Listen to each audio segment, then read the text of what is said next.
All right, here I am. It's me talking about something.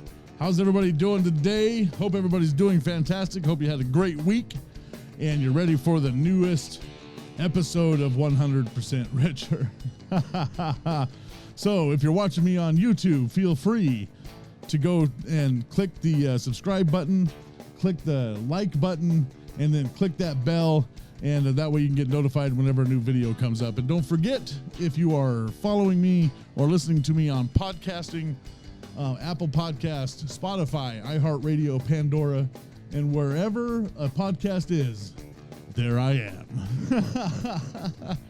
And I'm currently reaching around the world, so I just want to give a big shout out to everybody that listens to 100% Richard. It is so awesome. You guys are great, and I just thank you for showing up and listening to whatever it is I have to say. Hopefully you get something out of it. And if you do, make sure to like it and share it and put it out there for other people to listen to, because if you like it, somebody else will like it. Thanks a lot. And so here we go. I said this, I don't know if I said this a long time ago or if I heard it a long time ago. I may have said it in a podcast a while back. I don't know, but it came back to me in some way, shape, or form. And it's this little quote, I guess. It says, "See the invisible, believe the incredible, achieve the impossible." I think that's kind of interesting. So see the invisible, believe the incredible, and achieve the impossible. Everybody we know on the entire planet has some sort of goal in their life, or they did at some point. Does that make sense? Every one of us has had some sort of goal that we wanted or want to achieve in life. And there's nothing that says you can't do it. There's absolutely nothing that says you can't achieve the goals that you have in your heart or in your mind or wherever they come from. There is nothing that says you cannot achieve that goal. God gives us even a promise that says we can do all things through Christ. The trick there is the through Christ part, but you can do all things. So if you have a goal or you had a goal in your life, you can absolutely 100% achieve it, and you should not have any excuses to reach that goal. You shouldn't have any excuses to not reach that goal, because the goal that has been set before you, God has a plan for you to go after.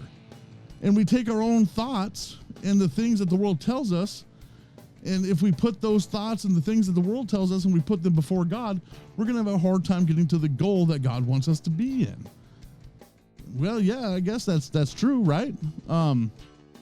And we actually block ourselves from receiving the goal that God has for us. So here's the thing. If you missed your goal, or you thought that you had a goal and then you decided you didn't have a goal anymore, or maybe you have an excuse like, well, I got married and I had kids and my whole life changed and I can't really do that anymore, I'm going to tell you that's baloney.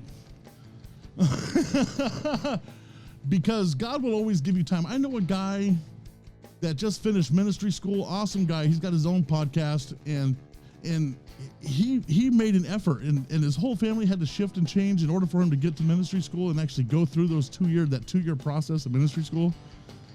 And he had no excuses. Once he realized where God wanted him to be, he stepped into that thing and he did it. And that's the same thing I did. When I realized where God wanted me to be, I said, I got to get to school.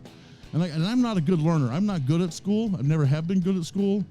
Might have something to do with some ADHD or whatever. And school was always a struggle for me. And so I'm not good at it. But I had to do that in order to do the things that I wanted to do in the goals that I had at the time. So I did that. I buckled down. I had to go for 3 years. So I went to this 3-year process and went, yeah, okay, now I stepped into youth ministry and I did all that kind of stuff. But you have to adjust and shift and change in order to see that goal come to fruition. And it doesn't matter what your circumstance is. If you really have a goal in your life, you have to learn to say, I can't see it right now, but it's going to happen. And 2 Corinthians chapter 4 and verse 18, it says, while we do not look at the things which are seen, but at the things which are not seen, for the things which are seen are temporary, but the things which are not seen are eternal. So the thing that you can't see is the thing you're supposed to be going after, because that's the eternal thing. But you know what? That's not easy. No, it's not easy, because we set so many things in front of our eyes that's what we think has to be. That's the letting the world make our thoughts for us. Looking for things that are in front of our eyes is going to keep you in the same place. Looking for things that are beyond your sight will keep you looking for more. The thing that is over the hill, the thing that is beyond the horizon, the thing that is beyond what you even know or have knowledge of right now, if you can focus and find a way to get in that thing, the faith part, the substance of things hoped for, the evidence of things not seen, eventually you'll find yourself in the evidence. And when we keep focused on the right now, we will never see eventually. Eventually. We say that all the time. We say something like this: I will eventually be a teacher. I will eventually do this. I will eventually do that. I want to do this. Well, how long do you plan on staying in eventually? Eventually is the thing you cannot see. You know what it looks like because it's in your mind. You know that you want to be there. You know there is a place for you there. You know you're just not there yet. That is seeing the invisible. And taking that eventually, which you cannot see, and going, I want to get to that place. I want to get to that place in life that's beyond where I am right now. And if I just continue to look at the things that are in front of me, that's as far as I'll ever get. I will only do right now. We have to be able to see beyond right now. And if you're in right now, then you're probably stuck. There has to be a change up in order to move up. You have to be able to go, what do I have to shift and change in my life in order to move to the next level? What do I have to shift and change in order to see the thing that I want to get to, the thing that I cannot see right now? What is out there that is eternal for me? What is the thing that is out there that I can grab hold of? What do I need to do to get there?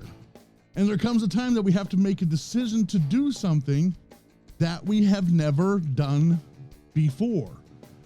The difference between a believer and everybody else is that we have God who has our back. So if we jump or run into something, we have a safety net. If we fail, we can get back up again. But everybody can do that. Everybody can fail. Everybody can get back up. Everybody can continue in their stride. Sometimes change is difficult because we like or even love where we are right now. So we have to have a kind of an understanding that, if I want to see something that doesn't exist yet, what do I have to do to see that thing that doesn't exist? What's going to happen to me in the process of trying to find that thing that doesn't exist? We're going to do stuff. We're going to fail. We're going to fall down. We're going to have issues. We're going to struggle. I mean, all these things come along with doing something new. But we have to also have an understanding that there's something out there that's better, bigger, greater, more awesome, and it's out there for me to grab hold of. And this is really, watch this. This is 2 Corinthians 4, 7 through 10. But we have this treasure in earthen vessels, that the excellence of the power may be of God and not of us. We're hard pressed on every side, yet not crushed. I've probably used this verse for several things.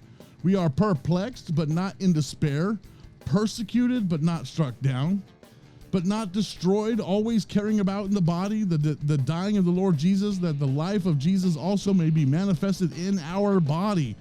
So we have Jesus inside. As I say, God's always got your back when things get difficult.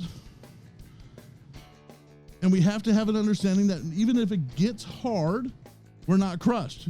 If we get in struggle, we're not in despair, because God's there for us, because Jesus is there for us. He's saying, hey, you can reach this goal. You can go after this thing. I put it before you. You can go after it. Every day is a new adventure. Just wake up every morning and go, I got a new adventure ahead of me This is going to be a cool thing. I'm going to have a great day, and I'm going to go after that goal. I'm going to do something different. I'm going to strive for something I've never done before. I'm going to reach the goal that God's given me. And then we will get tossed to and fro, and we'll be stopped dead in our tracks on our way to our goal. And we will be told things that we don't want to hear. People will be mean, and our direction to our destination will be filled with bumps and potholes. But it is how we handle these things that keeps us on the right path. So when I get up in the morning and I know there's going to be a struggle, I just got to plow through that struggle. And some people go, well, I can't just plow through. Yes, you can just plow through a struggle. Sometimes you just have to go, you know what? Bad things happen. There is evil in the earth. That's just the way it is. There's evil, there's the devil, and there's God. And they're both doing what they do. And the evil people do evil things, and the God people do God things. Eventually, the evil people can become God people, and then they start doing God things. But we have to have an understanding that we can't let those things mess with us. We can't let those things drive us into a direction that's backwards. We have to constantly be finding a way and doing probably something through the Bible, through God, that will take us into a great direction. It is the fact of the matter where I am or what I am doing or what is happening in my life. If I'm a believer, I have Jesus on my side. And he said I can have life and have life more abundantly. That's what he said. That's what he gave us. That's what he told us we could do. What a great adventure. What a most awesome thing. What a great way to start our day. Let's not worry about the potholes in our lawn. Let's wake up, get out there, do something great. Don't forget that you had a goal, that you had a dream, and you can still grab that dream, and you can still run after that thing, and you can still do the thing that you've had deep down in your heart. Go after it and know that God is on your side. Right on, right on.